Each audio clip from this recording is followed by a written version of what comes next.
is the Revisionary Podcast with your host, Juan Carlos. The Revisionary Podcast. Hey, what's up? This is Tim Dowling, writer of the Average Citizen blog and co-host of the new Average Citizen podcast. What is Average Citizen? Well, it's you, me, and everyone in between. We're all feeling a little overwhelmed and anxious at the state of our country right now. So join me and my co-host Tom Creighton as we research, discuss, debate, and explore some bigger pictures about America's future and the world. We're all in this together. Find us on the Chatter Network and at avgcitizen.com. This is the Revisionary Podcast. Stories of all we would have done in the past. Hello, and welcome to the Revisionary Podcast. As always, I'm your host, Juan Carlos.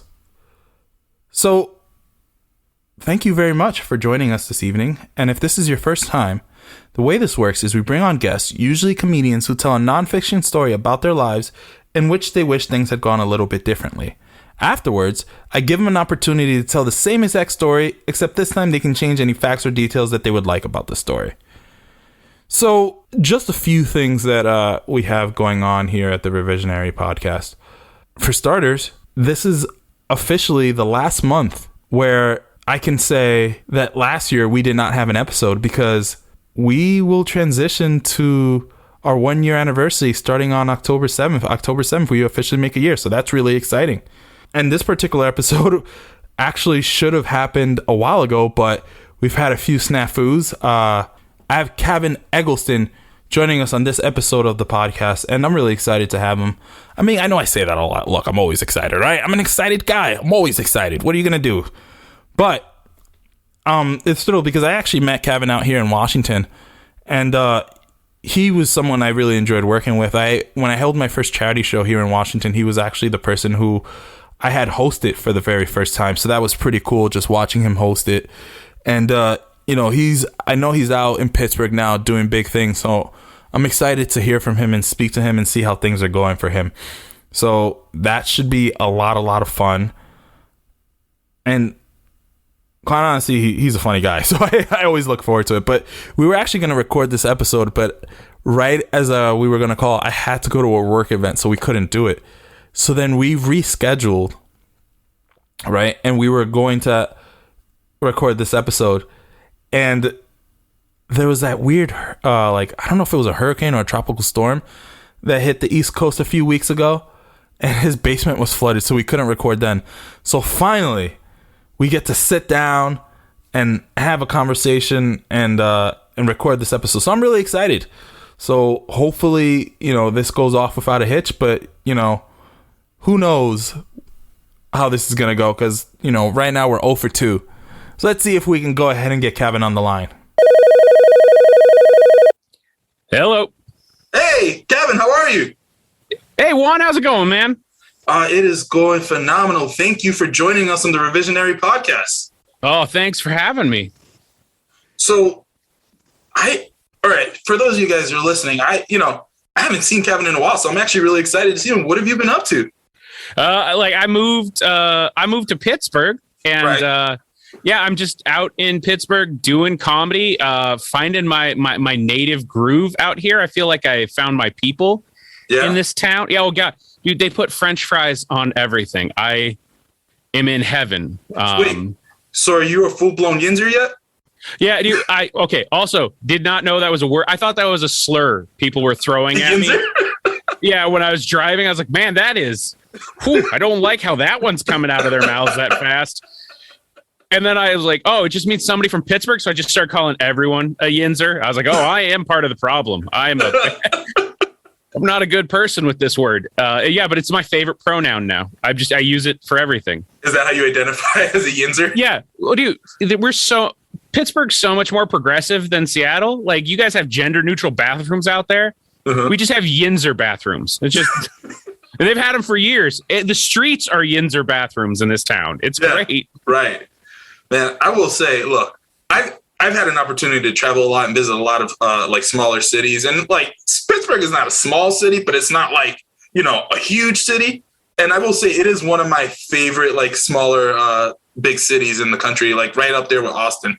Dude, I got off the plane from Seattle and it was green and hilly in Pittsburgh, and I was like, this is the same town. We just went in a circle. Right. Yeah. I was expecting like Mad Max, just burned out wasteland, and no, it's beautiful. Yeah. You know what my favorite thing about Pittsburgh is? It's when I got there and people were like, oh, where to go to breakfast, and they sent me to some diner in the Strip District, and I got there and the Strip District was not what I thought it was. Were you expecting Vegas or like clubs? Which one were you wanting? I was expecting Vegas. I won't lie to you. Yeah. I thought it was just going to be, a bunch of casinos and a bunch of degenerates and a bunch of bars and alcohol. And it was just like this like lovely area with a bunch of shops and like touristy spots. Yeah. Oh, just a bunch of abandoned meatpacking plants that have been converted to cupcake shops. Yep. Yeah. It's great. I will say though, I did walk into this like random like whiskey place, and I think that like this guy like opened a barrel, literally pulled out a ladle, and gave me whiskey that was so phenomenally strong that it cleared up my entire sinuses. It was like I could smell things from like 2 weeks ago. That's why they haven't worried at all about COVID here. It's just they just go to John's whiskey barrel and so that's what it's called. It's wipes everything out. No, I have no idea, but it just that story you could have told me. I was like, yeah, that was gasoline you drank, but it's what you do when you're a Yinzer. Yeah. No, I love the city of Pittsburgh. Like I really like. Shout out to you guys. If you're from the city of Pittsburgh and you're loving it, just know there's nothing but love from here. They call Philly the city of brotherly love, but I'm calling poppycock because it's definitely Pittsburgh. Pittsburgh is way better in my opinion. And oh God, people from Philly are going to come for me now. Yeah, you made enemies for life. Dude, they threw batteries at Santa and you wanted them as enemies right now? I once went to a baseball game in Philadelphia wearing a Mets jersey, and the amount of dirty looks that I got was incredible. And it was mostly from like 10-year-old kids, you know what I mean? Like I didn't even get to the adults. It was the 10-year-old kids just glaring me down. No, you were going to be there like how they got in the Philly gang. They're just like, if we take out one Mets fan, we're in for life. It felt like that. No, but I'll tell you this too. This is I can go on. I really do love Pittsburgh. I remember I went down there and I rode on what is the like, I don't even know what they're called. They're like trolley type thing. They come down the hills. You know what I'm talking about? Dude, I haven't seen those yet. Oh, you haven't seen them? Oh, right. They're right across the river. They're kind of cool. So like they like start like on top of these like hilltops or whatever, which is super gorgeous houses up there or whatever. And you take it and you ride down into like the downtown area. You mean I've been walking those hills for no reason? Yeah. Dude. These people put fries on everything, but they have massive calves. It's just cardiacs and calves in this town. I have been just riding the razor's edge of a heart attack the entire time I've been here. And now you're telling me there was a gondola? No, it's like a tram is what I think it is called. Yeah. Oh, I like a ski lift that would have saved me a little bit of heart attack. Yeah. Oh, yeah. Oh, that saved so many copays if I would have known that. Honestly, bro, though, like, don't be too impressed because I thought it was going to be this, like, cool, majestic ride. And it ended up, just being real rocky. That's Pittsburgh. They'll give you, like, a very beautiful view, but you're going to hate something about it. Yeah. Oh, man. So let's, you know what? I don't want to dilly-dally too much longer. Let's go ahead and jump right into it. All right. Without further ado, Cavin, the stage is yours. Go ahead and tell us your story. All right. So this story happened when I was 16 years old. My first car was a 1976 Corvette. That's as sympathetic as I'm going to get throughout this entire story. Like I'm a kid whose parents got him a Corvette. Is that like a nice car? Yeah, I mean, like if you had a midlife crisis, that's the car you would get. And I had mine at 16. Oh. Wow. Yeah. So it's a like kind of like almost a classic muscle car. It's like right in that era. Yeah. And then you probably have some fans right now that are like yelling at their podcast. Like, no, that's not a muscle car. It wasn't made in 1972 in Detroit. And like 6 guys didn't die putting the motor in. It's not muscle. Like there wasn't a labor strike to make it, so it doesn't count. Right. But so they bought me this car, and it was 2003. A little movie called The Italian Job came out, starring Mark Wahlberg, and I was going to go on my first date with a girl, and it was pretty dope, pretty big moment for Cavin. Yeah. So I like ran to the car, got into it, slammed it in reverse, and immediately ran that car into the back of my dad's truck. No. Yeah. Just a Corvette. The thing that makes them unique is they're designed to be a racing car, so they make them out of fiberglass instead of like metal. So all you hear is just crunch. I mean, just like it sounds like somebody just like smashed a big bag of chips. And my car is low enough that it's actually like under his truck. But I pull forward, and my dad, the thing that I think folks need to understand about my dad is that he's a loud person by nature. Like he's a yeller. And he came out and saw what I did, and he said nothing. It was just silent. Like I was like, "Oh my God, I'm so sorry.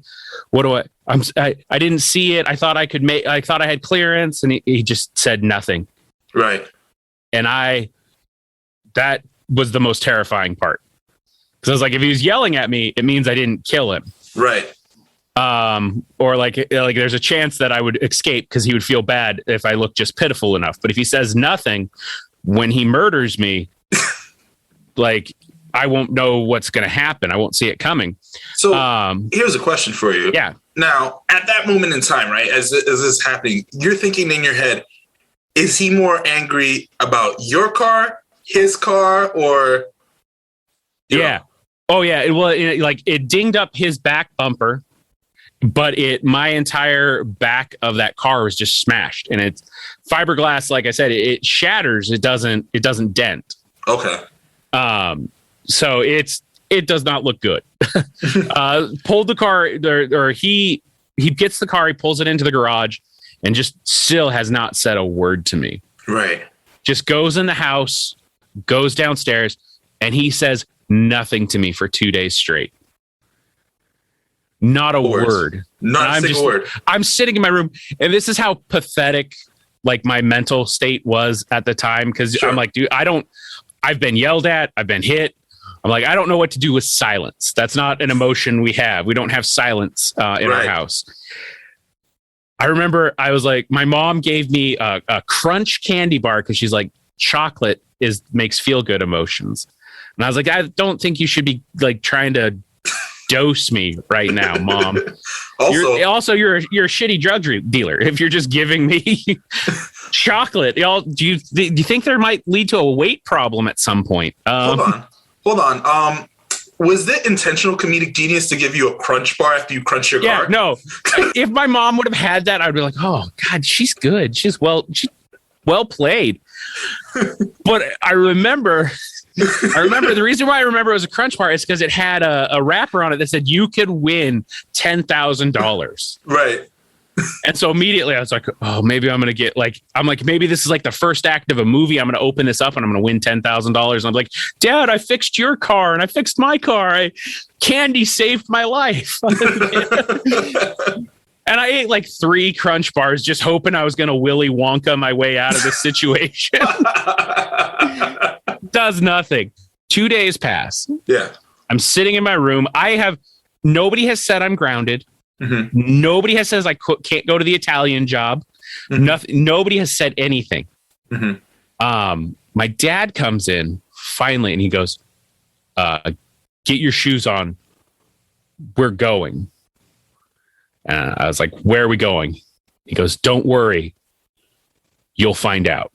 Wow. That's not creepy at all. Ominous. Yeah. Right. Yeah. And I was like, going to get the car fixed, going to go to the body shop. What are we going to? He's like, shut up. I was like, okay, I'll do that. We get into his truck or into another car, a Jeep. My parents, this is the other things, like they collect cars, like other people would collect, I don't know, like pets or like they just buy cars. So we have this Jeep. Right. And I was like, well, you should have parked that behind me. Then you wouldn't have cared if it would have gotten hit. So really, it's your fault that this all happened. You said that? No. No. I'm still like, please talk to me and love me, Dad. So we go and we drive out into the middle of the woods. Now, I grew up in the middle of the woods. So we drove even deeper into the woods. Okay, so we went from like where you might go camping to like where you're pretty sure rednecks commit murders. Oh, wow. Yeah. And my dad gets me out of the car and he goes, here, you need to carry these out of the Jeep. And he hands me a shovel and he hands me some rope. What? Yeah. And it's like one of those military shovels that are like, I'm like, you weren't in the army. Where did you get this? Right. Did you buy it just for this occasion? What is happening? And he gives me that and he goes, oh, here. And he hands me a GPS, like a little handheld GPS thing. Uh-huh. They were that backpackers would use. And then we start walking. We get about 200 steps and he goes, oh, I'll be right back. And he jogs back to the car or to the Jeep. I'm turning around. I see him running around in the glove box, grabs out a pistol, tucks it in his back in a holster. And I am starting to lose my mind. I'm like, oh my God. I look at the GPS marker. It's already got an X that marks the spot. Right. I am just like, oh my God, my dad has arranged where he's going to bury me. He is going to take me out here, mob style, make me dig my own grave with this military shovel that I only probably has my fingerprints on it. And then I don't know what the rope's for. Maybe he's going to like decoratively tie me up. I don't know. And then he's like, okay, keep walking. He makes me walk in front of him the whole like 2.5 miles in dead silence. Just quiet. And the whole time I'm like, oh my God, do I make a break for it? Do I run? Do I turn around and hit him with the shovel and just try to like make it back to civilization? I'm like, I know how fast I can run. I also know it's not as fast as a bullet. Okay. Like I've done that math. We get to the spot and he's like, yeah, this is it. And we're looking around and I was like, hey, you don't have to do what you're thinking about. I'm getting ready to get into like the bargaining stage of my murder walk that I'm going on. And he just looks at me with intense confusion. He's like, what do you think I have to do? And I was like, you don't have to kill me. It was just a truck, man. I'm sorry. I'll get a job to pay for it. And he goes, the hell are you talking about? He's like, dude, I took you out here to show you where a good spot to hunt deer was. I was like, what? That's what was Mark. Yeah. He's like, yeah, I came out here the other day and it was clearing my head. And I was like, yeah, you'd appreciate this. I was like, well, why am I carrying a shovel? He's like, well, I couldn't leave it in the Jeep. That thing was like $90.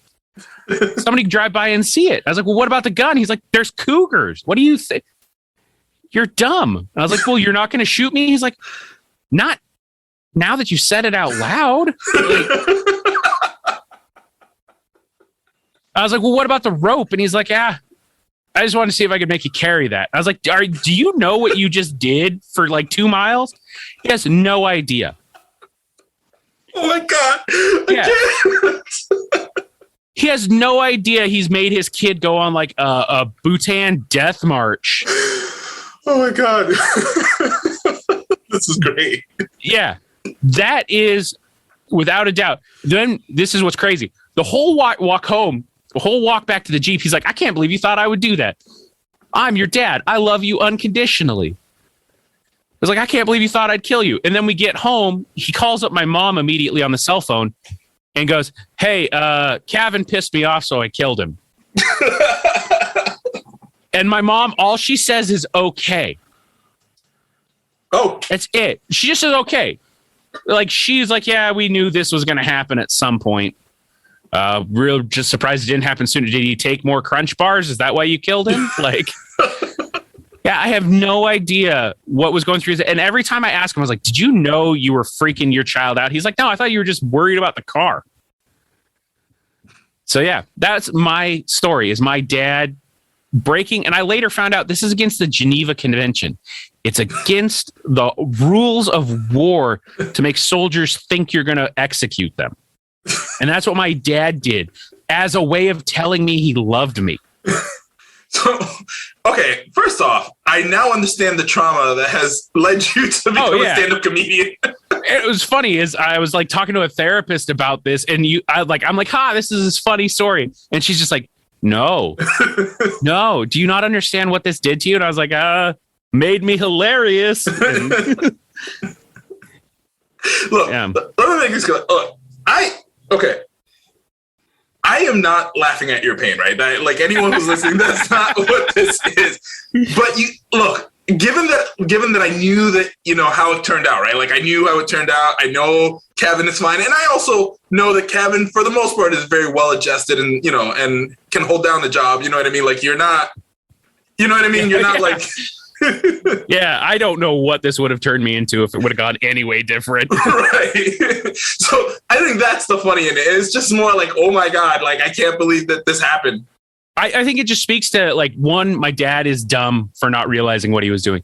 Right. Then it's weird to me is like, I must be some level of also dumb that it did not traumatize me. That I was just like, yeah, that's what you do on a Saturday. That's a funny story.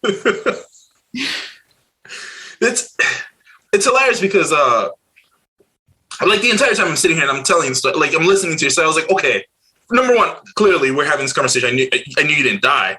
But number two, I'm like, I knew, I was like, no way in his dad's mind is he thinking, oh yeah, my son thinks I'm going to murder him. Like, I'm sure that didn't even cross his mind, not once. I don't know.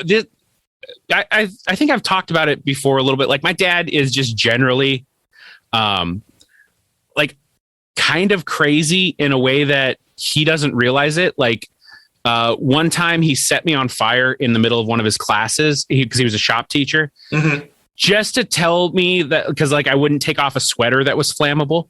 And he just, like, lit me on fire to show to kids why it's a bad idea to wear that kind of material. Yeah.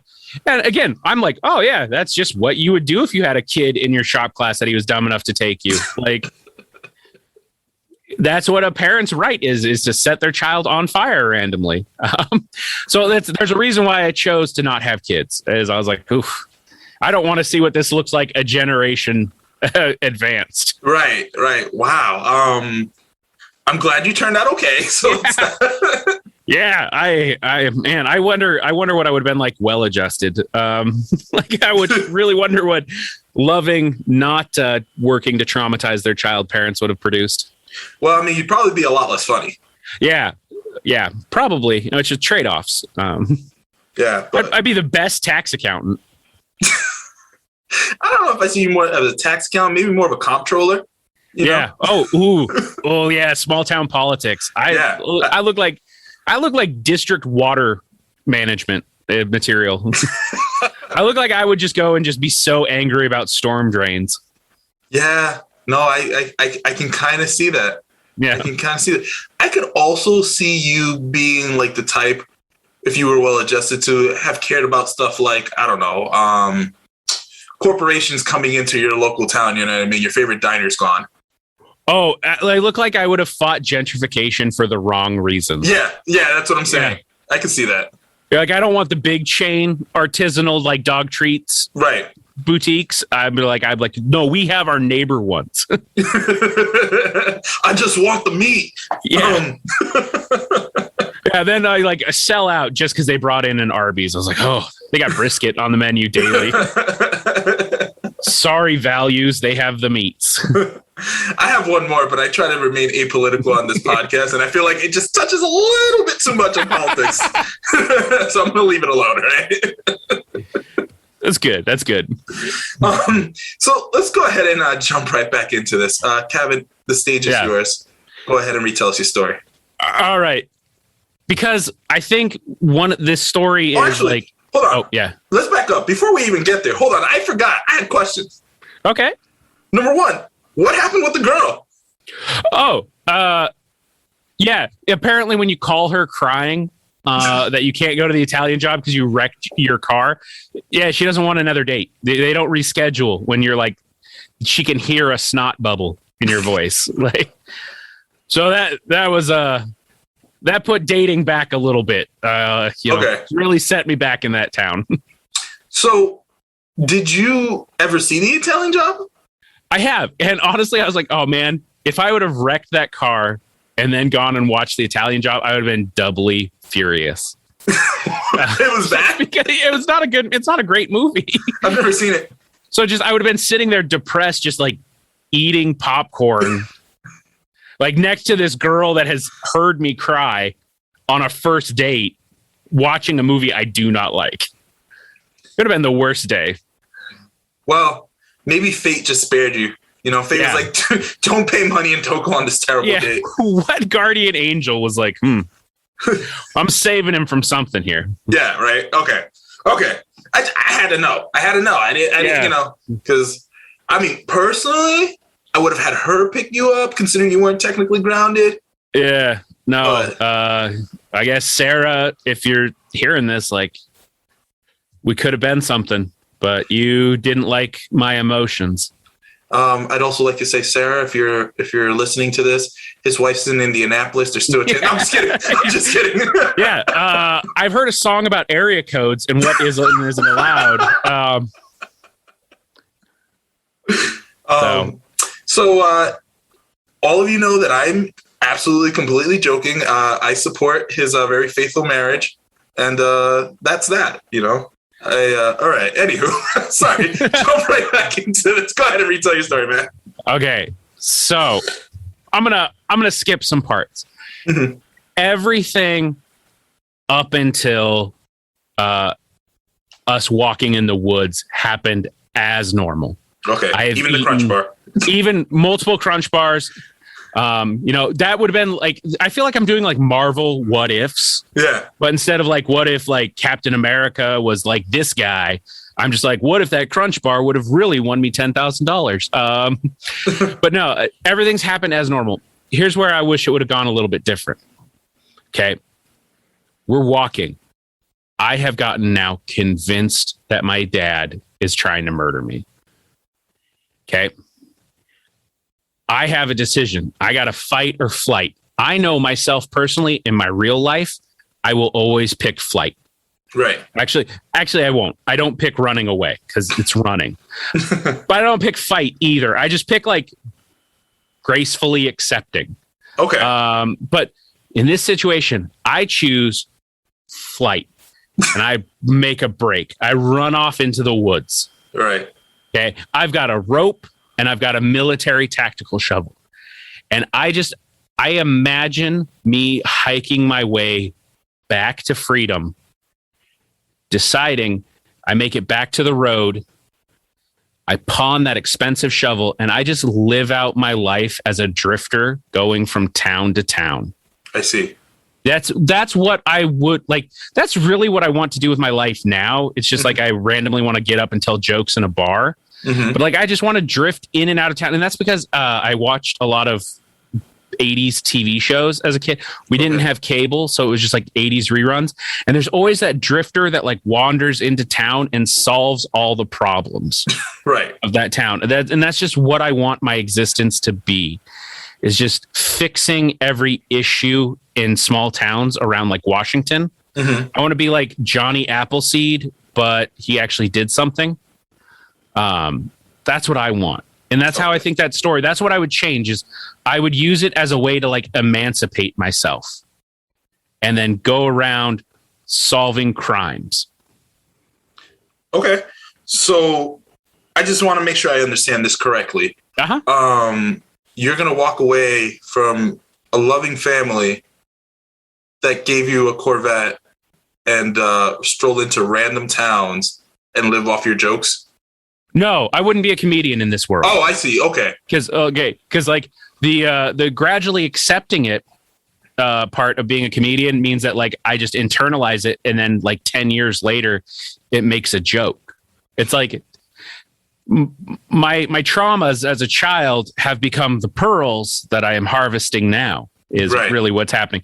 I don't have those because I didn't live them this way, and so I've become like David Carradine in Kung Fu, or Bruce Banner in the Hulk TV series, or That's the first Patrick person you Swayze in mentioned that I know.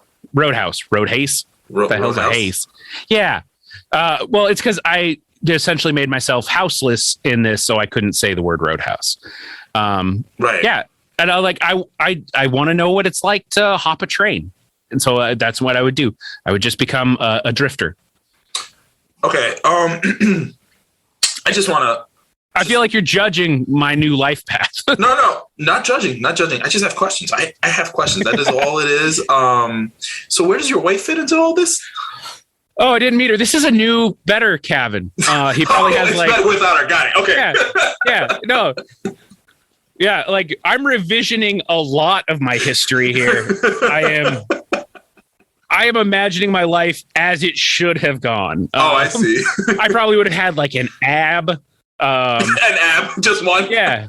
Well, I'm hopping trains. That's got to take core strength. Right. All right. You know, I'm learning how to make fire with things that aren't flammable, Mm-hmm. you know? Like now, I don't know. I accidentally set a table on fire in a comedy condo like 3 weeks ago. So I'm going to learn more skills than I have now as an adult. And like, I just want to sit around a bunch of, I want like, and I know it's not the right word to use, but I want like the hobo lore. Okay. Where we're like sitting around one can of beans. Like it's 1930s depression times, and we're just sharing old tales about like the good times. That's what I want for my existence. Okay. Yeah. No, that's fun. That's fun. But let me ask you this. So I asked you earlier, and I want to clarify. Was your dad more upset about his car or your car?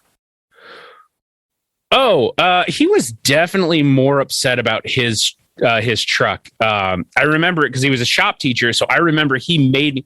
This is to your listeners at home. If they have kids or if they are kids, don't ever be a teacher. Just don't, because you become a monster. Because what he did is he tried to make this a teachable moment for me. So what he did is he made me take the bumper off of his truck, take it into the metal shop, and then made me learn how to press the dent out of his truck. Like after the 2 days? No, well, this is like day 3. Like, I think what he did is he really looked at what his deductible was for a new bumper and then decided that it was just better to put me to work. Because I think he was like, if I turn this into insurance, my insurance rates go up and I still have to pay for a bumper. So I'm just going to make my idiot child have to learn something. So, yeah. I know how to press a dent out of a 1997 Ford F-150. Okay. Yeah, which is a skill I have used that one time in my life. Okay. And what would have happened if you had gone in and talked to your dad before the 2 days were up? You know, oh man, is it just bad that I'm like, I don't know. I don't know what you have presented to me. Like, what would I, do you understand, Juan? In my world, it would have been easier for me to run away and start an existence as a drifter. Right. In my mind, than being like, let's let him cool down. I'm not going to talk to him first on this one. I had not actually thought of that. It's been almost 20 years, and I'm like, I could have said something. Probably should have. Like I would have tried everything that didn't involve talking. Like I almost like made him like a card, like I was like a 5-year-old on Valentine's Day. Just like, I'm sorry. But no, to actually have talked to him, that would have been terrifying. Oh yeah. So, okay, we don't know. Here's the other thing. How angry was your mom? I think my mom was just like, I might have to say goodbye to this child. And it's so weird because like my sister has wrecked cars, just straight up totaled cars. Right. Nothing. There was just something about like the sheer stupidity of a 16-year-old boy just slamming a car into reverse, thinking he was going to roast some tires and just ramming it right straight back into a truck that my dad was probably like, he's not smart. Like this wasn't even a cool accident. Like it wasn't like he was like, yeah, he was doing a burnout at 90 on the highway evading a cop and he flipped it. My parents are like, you backed up bad. Yeah. That's what you did. So I don't even think I think he was ashamed of my crime more than anything. I see. Yeah. And did you ever get your car fixed? Like, did you ever get your car Yeah. fixed? Oh, so this is again a teachable moment from my father. That summer I learned how to fix dents in the back of cars and how to do a little bit of light fiberglass repair. Huh. Yeah. So yeah, I fixed that car. I actually had it up until this year. So it followed me all the way to where I lived in Seattle from my hometown, and got it up and running, and just actually ended up selling it to a good friend. So yeah, that car was a lot of fun. What it was is my parents told me, you have this many dollars for a car. Get what you want. And my parents did not realize that their child likes to research things. So I did all sorts of research, and I found this car for sale under budget. And I told my parents, I was like, hey, let's go check this out. And my dad, like, that was, so it's weird. This car has been both the most proud he's ever been of me and like the least proud he's ever been of me. So like when I got this car, he's like, that's awesome. So we spent like the summer before I turned 16 fixing it up. Then the summer I'm 16, I run it into his truck and he's like, if I would have known then, this is what it would have led to. Right. We probably would have got you a Hyundai. So yeah. Okay. And here's my last question, and then we'll digress off of this. How did your when he said, I killed Cavin, joking around to your mom, how did he say it? And like, what was your did your mom, like, you know what I mean? Like, walk me through that. So he's like, you know how mad I was? And she's like, yeah. And he goes, I lost my temper and I shot Cavin. And all she goes is just, oh, okay. And then that was it. I was like, I can't tell if I don't want to ask and be like, was that okay? Like, like you're keeping him on the line because you're also calling 911. Like, what is happening? But she just seems so like resigned. Like, wow, glad we have a daughter to sort this out, and like, glad we weren't pinning all our hopes and dreams on one child. Right. Yeah, it was so bizarre. Where I was just like, man, apparently my mom is very ride or die. She was with her man the whole way on that one. So she definitely would pick your dad over you, is what I'm learning from here. Man, I think in her mind, she just was like, if he is willing to kill his kid over a Corvette, probably not going to say anything. Probably going to let this one slide. Got it. You don't want to hear what he thinks when he finds out I'm not on team murder. Okay. So I want to say thank you for joining us on the Revisionary Podcast. Before I let you go, we have two traditions on this podcast. The first is we like to highlight a charity or an organization to support. Do you have a charity or organization for us? I do. So it's actually part of what I'm doing is the Steel City Arts Foundation, steelcityaf.com. And what that is not only is it about creating a space for artists, creatives, comedians, all these folks to have kind of a home or a place to do comedy. It also is about creating opportunities in and around the Pittsburgh area. specifically focused around comedy. So we try to do everything from little fundraising type comedy shows to creating classes and opportunities for folks to learn about comedy and try their own hand at it, as well as helping out artists all around the Pittsburgh area. I think that's really cool, honestly. Yeah, I am so lucky to be part of it. And when I read kind of the brief of what the Steel City Arts Foundation was trying to do, I was like, this is a thing I have to do. Like, this is where I need to be. Yeah, no, dope. And I'm really happy that you're out there and you're doing it, and then you're doing comedy and that you're happy. Yeah, for the most part.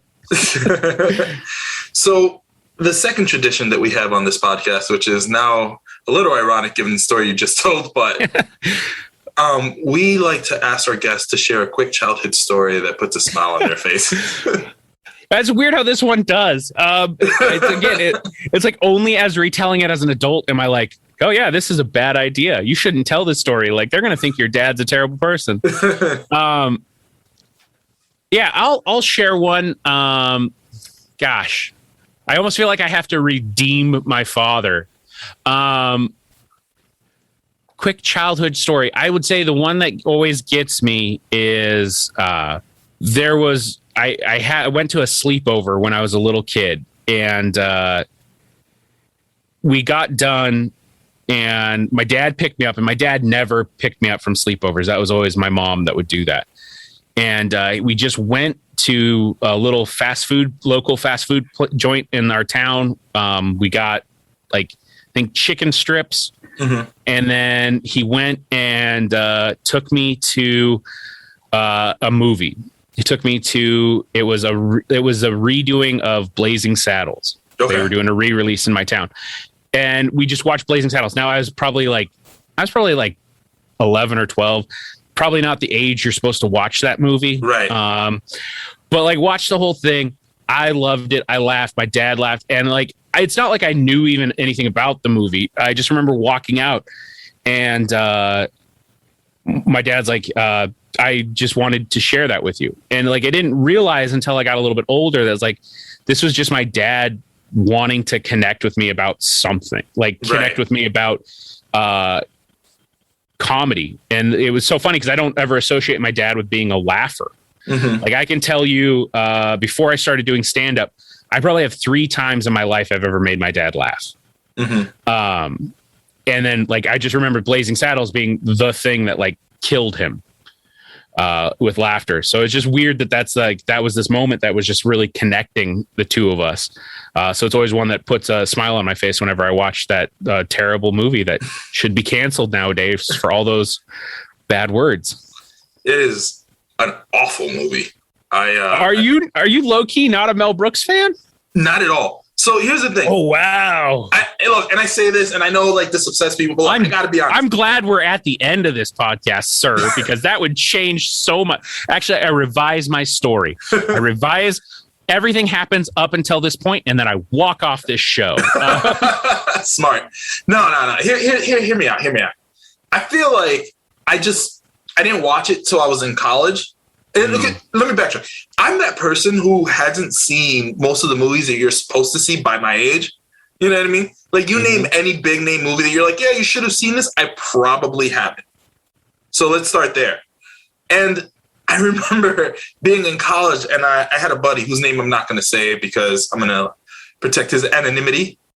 And he was like, you got to watch this movie. It is the funniest movie of all time. Blah, blah, blah. He built it up so much. Right? Oh, that I came in expecting a certain type of humor. And I had no idea that it was, number one, an older movie with an older sense of humor.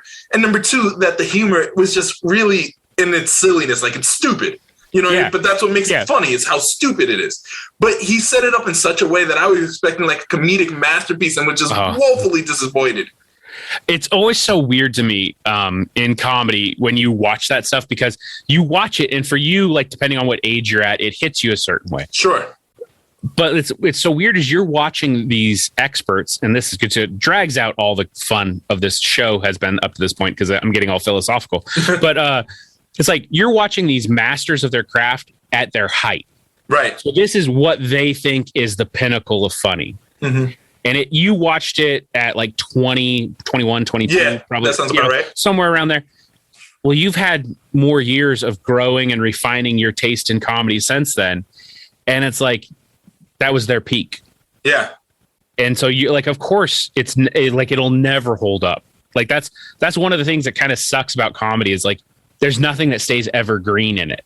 Mm-hmm. I was re-listening to like Dave Chappelle, and I know it's such a verboten opinion, but it's like, I re-listened to one of his specials, like, oh, I don't like this. Mm-hmm. I don't enjoy this. I like his work. I can appreciate what it's supposed to be doing and what it's saying. This did not make me laugh. Mm-hmm. And that's kind of a thing that you're just not supposed to say. It's supposed to always be the greatest of all time. Right. It's just, we change. Comedy changes. Yeah. No, I fully think that if I had watched it as a kid or growing up, or if I had watched it with someone, like if I had a dad who was into that stuff and we watched it together, I would have enjoyed it a lot more. But given how I watched it and when, it just wasn't for me. Yeah. Oh, well, like all the subversiveness is gone because you're in college and you're like, dude, these aren't advanced thoughts. Yeah. This came out in 1970 something. Yeah, of course that was crazy for then, but like this is now. You're young. It probably was 2021 for you when they watched this. I don't know how old you are. I'm bad at numbers and ages and faces. It's for the best, Kevin. It's for the best. It's really saved me with my wife. I'm just like, I look like Brad Pitt and you look like you're forever 27, honey. And that's how we stayed married. I'm going to steal that line. Yeah. All right. I want to say thank you so much for coming on the podcast. Hey, thank you for having me. No, literally anytime. Before I let you go, where can the Revisionaries follow you? So you can follow me. My website's Cavin Eggleston. That's CavinEggleston.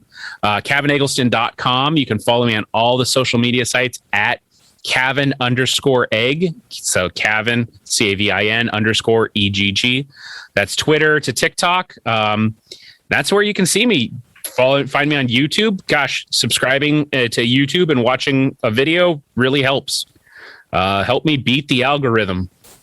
And follow him on Patreon, which I just learned what that is. Oh, yeah. Yeah, you can join my Patreon. Heck, if you even subscribe to my Patreon for 3 months, you get an exclusive shirt that nobody else gets. See? So then when I see you at a comedy show and you're wearing that shirt, I'll think you're better than everyone else. See? There you guys go. Thank you so much for having me. Have a good night. Yeah. Hey, thank you. Have a good night. The Revisionary Podcast. So I want to be honest with y'all and let you in on a little secret. I always knew he wasn't going to get murdered. It was exciting for me because I kind of knew look, I didn't know how the story was going to end. That's not what I'm saying. But like, you know what I mean? Looking at him in front of me, I obviously knew it did not end in murder, right? Like I knew that wasn't the direction that was going to, even though he was leading up to that way. And I don't know. I really enjoyed the story. I think he tells it well. And I think the only reason that we can laugh about it is because it's clearly something that hasn't affected him long term. So he has found a healthy way of dealing with it. And obviously his father's not a bad person, so that's the other thing that helps. But I thought that story was wonderful. I really enjoyed listening to it. And I want to say thank you to all of you for tuning in for another episode of the Revisionary Podcast. And as always, thank you for listening. This is the Revisionary